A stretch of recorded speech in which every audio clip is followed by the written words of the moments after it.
ಹಿಂಭಾಗ ಶ್ರೀ ಲಕ್ಷ್ಮೀನರಸಿಂಹಸ್ವಾಮಿಯವರ ಪ್ರತಿಷ್ಠಾಪನಾ ಮಹೋತ್ಸವ ಕಾರ್ಯಕ್ರಮ 16ರಿಂದ 19ವರೆಗೆ ನಡೆಯುತ್ತದೆ. ತಮ್ಮೆಲ್ಲರಿಗೂ ಸ್ವಾಗತ ಸುಸ್ವಾಗತ. ಬನ್ನಿ, ಹಾಗಾದರೆ ಈ ವಿಶೇಷವಾದ ಕಾರ್ಯಕ್ರಮವನ್ನು ನಾವು ಮುಖ್ಯ ಅಸ್ಥರಾದಂತಹ ಶ್ರೀನಿವಾಸ ರಂಗನ್, ಕಸ್ತೂರಿ ರಂಗನ್ ಮತ್ತು ವಿಜಯ ರಾಘವನ್ ಮತ್ತು ದೇವಸ್ಥಾನದ ಟ್ರಸ್ಟ್ ಎಲ್ಲ ಕಾರ್ಯಕ್ರಮಗಳನ್ನು ನೋಡ್ತಿಕೊಳ್ತಕ್ಕಂಥ ಅಲ್ಲಾಪಟ್ಟ ನರಸಿಂಹಯ್ಯಂಗಾರ್ ಎಲ್ಲರೂ ಕುಳಿತುಕೊಂಡು ತಮ್ಮೆಲ್ಲರಿಗೂ ಸ್ವಾಗತವನ್ನು ಕೋರ್ತಾ ಇದ್ದಾರೆ. ಆ ಕಾರ್ಯಕ್ರಮವನ್ನು ಕೇಳೋಣ ಬನ್ನಿ. ಪ್ರಿಯ ವೀಕ್ಷಕರಿಗೆ ಶ್ರೀನಿವಾಸ ರಂಗನ್ ಮಾಡುವ ಅನಂತ ವಂದನೆಗಳು ಮತ್ತು ನನ್ನ ಪಕ್ಕದಲ್ಲಿ ಕುಳಿತಿರ್ತಕ್ಕಂತಹ ನಿವೃತ್ತ ಪೊಲೀಸ್ ಕಮಿಷನರ್ ಕಸ್ತೂರಿ ರಂಗನ್ ಮತ್ತು ಕನ್ವೀನಿಯರ್ ವಿಜಯ ರಾಘವನ್ ಮತ್ತು ದೇವಸ್ಥಾನದ ಆಗುಹೋಗುಗಳ ಕಾರ್ಯಕ್ರಮವನ್ನು ಮೇಲ್ವಿಚಾರಣೆಯಾಗಿ ಮಾಡ್ತಕ್ಕಂತಹ ಅಲ್ಲಾಳಪಟ್ಟಮನೆ ನರಸಿಂಹಯ್ಯಂಗಾರ್ ಎಲ್ಲರಿಗೂ ಅನಂತ ವಂದನೆಗಳು. ಇಲ್ಲಿ ನೀವೆಲ್ಲ ಕುಳಿತಕ್ಕಂತಹ ಭಕ್ತ ಮಹಾಶಯರಿಗೆ ನಾನು ಮಾಡುವ ಅನಂತ ವಂದನೆಗಳು. ಇಂದಿನ ವಿಶೇಷವೇನೆಂದರೆ ಹಾಸನ ಜಿಲ್ಲೆ ಹುಲಿಕಲ್ ಗ್ರಾಮದಲ್ಲಿ ಶ್ರೀ ವೆಂಕಟರಮಣ ಸ್ವಾಮಿಯವರ ದೇವಸ್ಥಾನದಲ್ಲಿ ಶ್ರೀ ಲಕ್ಷ್ಮೀ ವೆಂಕಟರಮಣ ಸ್ವಾಮಿಯವರ ಸನ್ನಿಧಾನದಲ್ಲಿ ಲಕ್ಷ್ಮೀನರಸಿಂಹ ಸ್ವಾಮಿಯವರ ಪ್ರತಿಷ್ಠಾಪನೆ ಮಹೋತ್ಸವವನ್ನು ನಾವು ನೆರವೇರಿಸಬೇಕು ಎಂಬ ಒಂದು ಗುರು ಹಿರಿಯರ ಆಶೀರ್ವಾದದಿಂದ, ಭಗವಂತನ ಅನುಗ್ರಹದಿಂದ ನಾವು ಈ ಕಾರ್ಯಕ್ರಮವನ್ನು ಮಾಡಬೇಕು ಎಂದು ತೀರ್ಮಾನಿಸಿದ್ದೇವೆ. ಈ ತೀರ್ಮಾನಕ್ಕೆ ಒಂದು ಸುಗಮವಾದಂತಹ ಸಮಯ ಬಂದಿದೆ. ಆದರೆ ಅದಕ್ಕಿಂತ ಮುಂಚೆ 1-2 ಮಾತುಗಳನ್ನು ನಾನು ತಮ್ಮೆಲ್ಲರ ಮುಂದೆ ಹಂಚಿಕೊಳ್ಳಬೇಕು. ಏನು ಆ ವಿಚಾರ?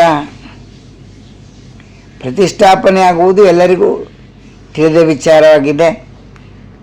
ಆದರೆ ಅದಕ್ಕಿಂತ ಮುಂಚೆ ನಡೆದಂತಹ ಒಂದು ಅದ್ಭುತವಾದ ಭಗವಂತ ಹೇಗೆ ಯಾರ ಕೈಯಲ್ಲಿ ಸೇವೆಯನ್ನು ಮಾಡಿಸಿಕೊಳ್ಳುತ್ತಾನೆ ಎಂಬುದು ನಮಗೂ ಅರಿವಾಗುವುದಿಲ್ಲ, ಬೇರೆಯವರಿಗೂ ಅರಿವಾಗುವುದಿಲ್ಲ. ಆ ಅರಿವಾದಾಗ ನಾವು ಆ 2 ಮಾತುಗಳನ್ನು ತಮ್ಮ ಮುಂದೆ ಹಂಚಿಕೊಳ್ಳಲು ಇಷ್ಟಪಡುತ್ತಿದ್ದೇನೆ. ಲಕ್ಷ್ಮೀನರಸಿಂಹಸ್ವಾಮಿಯವರ ಪ್ರತಿಷ್ಠಾಪನೆವಾಗಲು ಕಾರಣವೇನು, ದೇವಸ್ಥಾನದ ಹಿಂದೆ ಎಂದು ಕೆಲವರು ಆಲೋಚಿಸುತ್ತಿದ್ದಾರೆ. ಆ ಆಲೋಚನೆಯನ್ನು ನಾವು ತಿಳಿದು ಅವರಿಗೆ ನಮಗೆ ಆದಂಥ ಅನುಭವವನ್ನು ಹೇಳಬೇಕು ಎಂದು ಪ್ರಯತ್ನಪಟ್ಟಿದ್ದೇವೆ. ನಾನು ಮಲ್ಲೇಶ್ವರಂ ದೇವಸ್ಥಾನದಲ್ಲಿ ಹೋದಾಗ ಲಕ್ಷ್ಮೀನರಸಿಂಹಸ್ವಾಮಿಯವರ ವಿಗ್ರಹವನ್ನು ನೋಡಿ, ನಾವು ಅಲ್ಲಿಯ ಉತ್ಸವವನ್ನು ನೋಡಿ ನನಗೇನಾಯಿತು ಎಂದು ತಿಳಿಯದ ಹಾಗೆ ಮನಸ್ಸಿನಲ್ಲಿ ನಮ್ಮ ಊರಿನಲ್ಲಿ ಹುಲಿಕಲ್ಲಿನಲ್ಲಿ ಒಂದು ಲಕ್ಷ್ಮೀನರಸಿಂಹಸ್ವಾಮಿಯವರ ಪ್ರತಿಷ್ಠಾಪನೆ ಮಾಡಬೇಕು ಎಂದು ಮನಸ್ಸಿಗೆ ಒಂದು ಯೋಚನೆ ಬಂದಿತು. ಹಾಗಾದರೆ ಯೋಚನೆ ಮಾಡುವಾಗ ಜಾಗ ಬೇಕಲ್ಲ, ಏನು ಮಾಡುವುದು ಎಂದು ಯೋಚನೆ ಮಾಡುವಾಗ ನೋಡಿ, ಆ ಭಗವಂತನ ಕೃಪೆ ನಮ್ಮ ಊರಿನವರಾದಂತಹ ತೇರಿನ ಮನೆ ರಾಮಣ್ಣ ಅಯ್ಯಂಗಾರ್ ಅವರ ಮಗ ಸಂಪತ್ತ ಅಯ್ಯಂಗಾರ್ ಅವರು ಜಿಲೇಬಿ ನಾರಾಯಣಯ್ಯಂಗಾರ್ ಅವರ ದೇವಸ್ಥಾನದ ಪಕ್ಕದಲ್ಲಿರ್ತಕ್ಕಂಥ ಮನೆಯನ್ನು ಅವರಿಗೆ ಇಂತಿಷ್ಟು ಸಹಾಯವನ್ನು ಮಾಡಿ ಆ ಮನೆಯನ್ನು ತೆಗೆದುಕೊಳ್ಳೋಣ, ಅಲ್ಲಿ ದೇವಸ್ಥಾನ ಮಾಡಬೇಕು ಎಂಬ ಪ್ರೇರಣೆ ಬಂದಿತು. ಆದರೆ ಮೊದಲು ಆ ಜಾಗವನ್ನು ತೆಗೆದುಕೊಳ್ಳಬೇಕಾದರೆ ಅದಕ್ಕೆ ಆ ಮಕ್ಕಳಿಗೆ, ನಾರಾಯಣಯ್ಯಂಗಾರ್ ಅವರ ಮಕ್ಕಳಿಗೆ ಮನೆಯನ್ನು ಕಟ್ಟಿಸಿಕೊಳ್ಳಲು ನಾವು ಒಂದು ಸಹಾಯವನ್ನು ಮಾಡಬೇಕಾದರೆ ಅದಕ್ಕೆ ಧನ ಸಹಾಯ ಬೇಕು. ಆಗ ನಾವು ತೇರಿನ ಮನೆ ಸಂಪತ್ ಅಯ್ಯಂಗಾರ್ ಅವರನ್ನು ವಿಚಾರಿಸಿದಾಗ ಉದಾರ ಮನಸ್ಸಿನಿಂದ ಬಂದು ಆ ಜಾಗಕ್ಕೆ 8 ಲಕ್ಷವನ್ನು ಕೊಟ್ಟು ಅದನ್ನು ದೇವಸ್ಥಾನಕ್ಕೆ ಕೊಡಿಸಿದರು. ಆ ವಿಚಾರವನ್ನು ಒಮ್ಮೆ ಕೇಳಿ. ಹಾಗೆಯೇ ದೇವಸ್ಥಾನ ಪಕ್ಕದಲ್ಲಿ ನಮ್ಮ ಒಂದು ಮನೆ ಇರುವಂಥ ಸಂಜಾನಕಟ್ಟೆ ಇದೆ, ಜಿಲೇಬಿ ನಾರಾಯಣಯ್ಯಂಗಾರ್ ಮನೆ. ಅದು ನಮ್ಮ ದೇವಸ್ಥಾನ ಸೇರಿಸ್ಕೊಂಡ್ರೆ ತುಂಬ ಅನುಕೂಲ ಆಗುತ್ತೆ ಮಾಡಿಬಿಡ್ತಾರೆ. ಅದನ್ನು ಪಡ್ಕೊಳ್ಬೇಕು. ಅದಕ್ಕೆ 7 ಲಕ್ಷವರೆಗೂ ನಾವು ಕೊಡಬೇಕಾಗಿ ಬಂತು. ಆ ಸಂದರ್ಭದಲ್ಲಿ ಅವರ ಮತ್ತೆ ದೇವಸ್ಥಾನ ಸಂಘಟನೆಯನ್ನ ಕಾಂಟ್ಯಾಕ್ಟ್ ಮಾಡಿದಾಗ ನಾನು ಬಹುಪಾಲು ಉಪೇಂದ್ರ ಪಾಲನ್ನು ನಾನು ಬೆಳೆಸ್ಕೊಳ್ತೀನಿ ಅಂತ ಭರವಸೆ ಕೊಟ್ಟಿದ್ದು ನಮಗೆಲ್ಲ ಬಹಳ ಪ್ರೋತ್ಸಾಹ ಕೊಟ್ಟಂಗಾಯಿತು.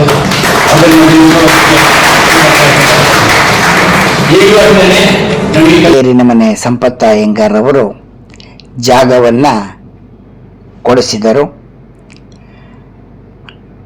ಆಮೇಲೆ ಆ ಕಾರ್ಯಕ್ರಮವನ್ನು ಕಟ್ಟಿಸಬೇಕು ಎಂದು ನಾವು ಪ್ರಯತ್ನ ಮಾಡಿದಾಗ ಅದಕ್ಕೆ ಧನ ಸಹಾಯ ಬೇಕಲ್ಲವೇ? ಆದ್ದರಿಂದ ನಾವು ಬಂಧು ಮಿತ್ರರು ಸಾರ್ವಜನಿಕರಲ್ಲಿ ಪ್ರಾರ್ಥನೆಯನ್ನು ಮಾಡಿದ್ದೆವು. ಎಲ್ಲರೂ ಉದಾರ ಮನಸ್ಸಿನಿಂದ ತಮ್ಮ ಕೈಯಲಾದಷ್ಟು ಸಹಾಯವನ್ನು ಮಾಡಿ ದೇವಸ್ಥಾನ ಈಗ ಪೂರ್ಣಗೊಳ್ಳುವ ಸಮಯ ಬಂದಿದೆ. ಈಗಾಗಲೇ ದೇವಸ್ಥಾನಕ್ಕೆ ಒಬ್ಬರು ದಾನಿಯಾಗಿ ಬಂದು ಬೆಳ್ಳಿ ತಟ್ಟೆ ಮತ್ತು ಬಟ್ಟಲುಗಳನ್ನು ದೇವರಿಗೆ ಪೂಜೆ ಮಾಡಲು ಸಮರ್ಪಿಸಿದ್ದಾರೆ. ಮತ್ತು ಇನ್ನೂ ಒಬ್ಬರು ಬೆಳ್ಳಿಯ ಚೊಂಬನ್ನು ಭಗವಂತನಿಗೆ ಗಂಗಾಜಲದಲ್ಲಿ ಪೂಜೆ ಮಾಡಲು ಅವರು ಸಹ ಕೊಟ್ಟಿದ್ದಾರೆ. ಹೀಗೆ ದೇವಸ್ಥಾನದ ಕಾರ್ಯಕ್ರಮಕ್ಕೆ ಅನೇಕವಾದ ಖರ್ಚು ಆಗುವ ಸಮಯವಿರುವುದರಿಂದ ತಮ್ಮಲ್ಲಿ ಒಂದು ಸವಿನಯ ಪ್ರಾರ್ಥನೆ, ನೀವು ವಿದೇಶದಲ್ಲಿದ್ದರೂ ಸರಿ, ದೇಶದಲ್ಲಿದ್ದರೂ ಸರಿ, ತಾವುಗಳು ಭಗವಂತನಿಗೆ ತನು ಮನ ಧನ ಏನಾದರೂ ನಿಮಗೆ ಕಳಿಸಬೇಕು ಎಂಬ ಇಚ್ಛೆ ಇದ್ದರೆ ನಮ್ಮ ಮಿತ್ರರಾದಂತಹ ಅಲ್ಲಾಪಟ್ಟಣದ ಮನೆ ನರಸಿಂಹ ಅಯ್ಯಂಗಾರ್ ಅವರ ಫೋನ್ ನಂಬರ್ ಇದೆ. ಅದಕ್ಕೆ ನೀವು ಖುದ್ದಾಗಿ ಫೋನ್ ಮಾಡಿ ಕಳಿಸಬಹುದು. ಆಕಸ್ಮಿಕವಾಗಿ ನಿಮಗೆ ಬ್ಯಾಂಕ್ ಅಕೌಂಟ್ ನಂಬರ್ ಇರುತ್ತದೆ ದೇವಸ್ಥಾನದ, ಅಲ್ಲಿಗಾದರೂ ತಾವು ತನು ಮನ ಧನವನ್ನು ಹಾಕಿ ಕಳಿಸಿ ಎಂದು ಪ್ರಾರ್ಥಿಸುತ್ತೇವೆ. ನಿಮ್ಮ ಸಹಾಯದಿಂದ ಈ ಕಾರ್ಯಕ್ರಮ 4 ದಿವಸ ಅಮೋಘವಾಗಿ ನಡೆದು ಎಲ್ಲರೂ ಭಗವಂತನ ಕೃಪೆಗೆ ಪಾತ್ರರಾಗಲಿ ಎಂಬುದೇ ನಮ್ಮ ಆಸೆ. ನಮ್ಮ ಕನಸು ಒಂದು ನೆರವೇರುವುದಕ್ಕೆ ನಿಮ್ಮೆಲ್ಲರ ಸಹಕಾರ. ಭಗವಂತ ಯಾರ ಕೈಯಲ್ಲಿ ಯಾವಾಗ ಮಾಡಿಸಿಕೊಳ್ಳಬೇಕು, ಯಾವ ಕಾರ್ಯಕ್ರಮವನ್ನು ಎಲ್ಲಿ ಎಂಬುದು ನಮಗೆ ಗೊತ್ತಾಗುವುದಿಲ್ಲ. ಅವನು ಬಂದು ಮಾಡಿಸಿಕೊಳ್ಳುವಾಗ ನಮ್ಮ ಕೈಲಾದಂಥ ಸೇವೆಯನ್ನು ನಾವು ಮಾಡೋಣ. ಸಾವಿರಾರು ಜನಕ್ಕೆ ಆನಂದವನ್ನು ಉಂಟು ಮಾಡೋಣ. ಬನ್ನಿ. ಹಾಗಾದರೆ ನಾವು ಅಲ್ಲಪಟ್ಟಣ ಮನೆ ನರಸಿಂಹಯ್ಯಂಗಾರವರ ಫೋನ್ ನಂಬರ್ ಮತ್ತು ಬ್ಯಾಂಕ್ ಅಕೌಂಟ್ ನಂಬರು ಹಾಕುತ್ತೇವೆ. ಬನ್ನಿ ನೋಡಿ. ಇವರು ಅಲ್ಲಪಟ್ಟಣದ ಮನೆ ನರಸಿಂಹಯ್ಯನವರ ಹೆಸರು. ಇವರು ದೇವಸ್ಥಾನದ ಆಗುಹೋಗುಗಳ ಲೆಕ್ಕಾಚಾರಗಳನ್ನು ಮತ್ತು ಕಾರ್ಯಕ್ರಮವನ್ನು ಬಹಳ ಭಕ್ತಿ ಮತ್ತು ಶ್ರದ್ಧೆಯಿಂದ ಅಚ್ಚುಕಟ್ಟಾಗಿ ಕಾರ್ಯಕ್ರಮವನ್ನು ನಡೆಸಿಕೊಂಡು ಬರ್ತಾ ಇದ್ದಾರೆ. ಇವರಿಗೂ ಒಂದು ಧನ್ಯವಾದಗಳನ್ನು ನಮ್ಮ ಸಂಘದ ಪರವಾಗಿ ಅವರಿಗೆ ತಿಳಿಸುತ್ತಿದ್ದೇವೆ. ಮತ್ತು ಇವರ ಹುಲಿಕಲ್ ನರಸಿಂಹನ್ ಇವರ ಫೋನ್ ನಂಬರ್ 9448343947 ಈ ನಂಬರ್ ಇದೆ. ತಾವು ತನು ಮನ ಧನವನ್ನು ಕಳಿಸಬೇಕು ಎಂದರೆ ಇವರ ಫೋನ್ ನಂಬರಿಗೆ ಫೋನ್ ಮಾಡಿ ನೀವು ಸಂದಾಯವನ್ನು ಮಾಡಿ ರಸೀದಿಯನ್ನು ಪಡೆಯಬಹುದು ಎಂದು ನಾವು ಇಲ್ಲಿ ತಮ್ಮಲ್ಲಿ ಪ್ರಾರ್ಥಿಸುತ್ತೇವೆ. ಮತ್ತು ಹಾಗೂ ಬ್ಯಾಂಕ್ ಅಕೌಂಟ್ ನಂಬರ್ ಇರುತ್ತದೆ, ನೋಡೋಣ ಬನ್ನಿ.